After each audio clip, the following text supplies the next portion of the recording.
जोंहा Bodofa U N Brahma college student इउनियननि बानजायनायाव 5 फेब्रुवारिनिफ्राय 10 फेब्रुवारिसिम सानबानि हाबाफारिजों बड'फा इउ एन ब्रह्म कलेजाव 24 एनुवेल कलेज उइक बे दिनै जाना थांबाय दा दिनै लास्ट डे बेवहाय जोंहा लास्ट डेआव कालचारेल रेलि जाबाय बे कालचारेल रेलियाव जोंहा माखासे जोंनि बड' एसामिस गार' राभा गुबुन गुबुन कास्टनि सुबुंफोरा कालचार रेलिखौ देखायबाय गेवलां मेलाव सोर सोर बाहागो लाफैगोन गेवलां मेलाव जोंहा जोंनिनो बड'फा इउ एन ब्रह्म कलेज फरायसालिमानि गभर्निं बडिनि मेम्बार सार मेडाम मोना नुजाफैगोन दा प्राइज डिस्ट्रिबिउसना जोंहा दसे उनाव जासिगोन बे सार मेडाम मोनफैबानो आच्छा हाबाफारिया जोंनिया 5निफ्राय दिनै 10सिम आरो प्रग्राम शिडिउला ओमफ्राय बेयावहाय गोबां एक्टिभिटिसफोर लाबोदों जोङो सिगांनिफ्रायनो फार्स्ट डेआवहाय जोङो स्पर्ट्स लादों जेराव गासिबो स्पर्ट्सआनो इनक्लुड जोब ओमफ्राय प्लास जोंना कुइज कम्पिटिसन आरो डिबेट आरो एक्जाम्पल स्पिच बेफोरबायदि गोबां लाबावदोंमोन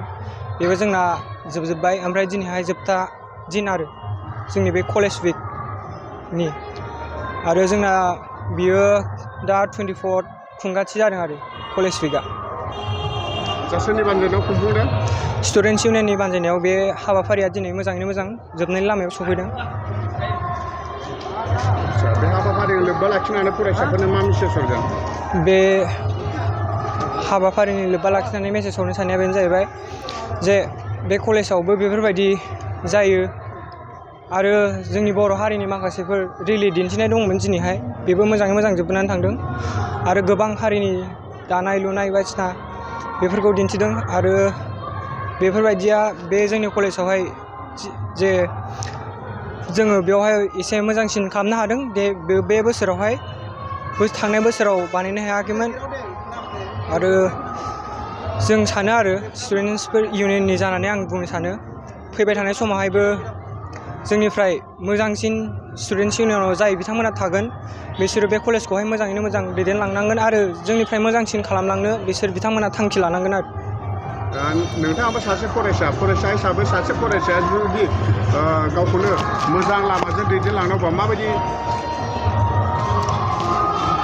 सासे फरायसाया फरायनायावबो आरो गावबागाव हारि आरो